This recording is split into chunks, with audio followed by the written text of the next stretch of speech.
ముఖ్యమంత్రి చంద్రబాబు నాయుడు స్వచ్ఛ గ్రామం పెదపారుపూడిలో పర్యటించనున్నారు.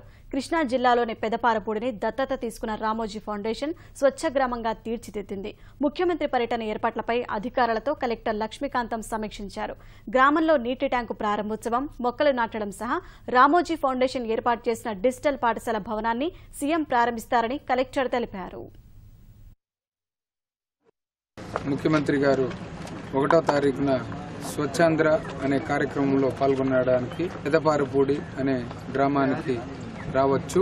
అది ఇంకా ఫైనలైజ్ చేయవలసి ఉంది.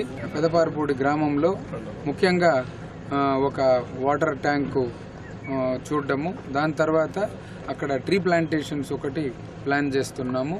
దాని తర్వాత అక్కడ ఊరూరా పశుగ్రాస క్షేత్రాలు దాన్ని ఒకసారి డెమో ప్లాట్ని చూపించడం జరుగుతుంది. దాని తర్వాత అక్కడ స్కూల్ దగ్గర కూడా ఒకసారి చూపించి ఆ స్కూల్లో డిజిటల్ క్లాస్ రూమ్ అవన్నీ ఏం అరేంజ్ అయిపోతున్నారు దాని గురించి కూడా ఒకసారి చూపించడము. దాని తర్వాత ప్రధానంగా వేస్ట్ టు ఎనర్జీ ప్లాంట్, అది చాలా ముఖ్యం అన్నమాట. టైం పర్మిట్స్ అక్కడ బరియల్ గ్రౌండ్ని కూడా అక్కడ చూపించడానికి ప్రయత్నాలు చేస్తున్నాం. తర్వాత ఒక ఇంటరాక్టివ్ సెషన్స్ లాగా ఫార్మర్స్తో ఎస్పెషల్లీ ఈ గ్రామ ప్రజలతో ఉండేట్లుగా కూడా ప్లాన్ చేయడం జరుగుతుంది. ఇంకా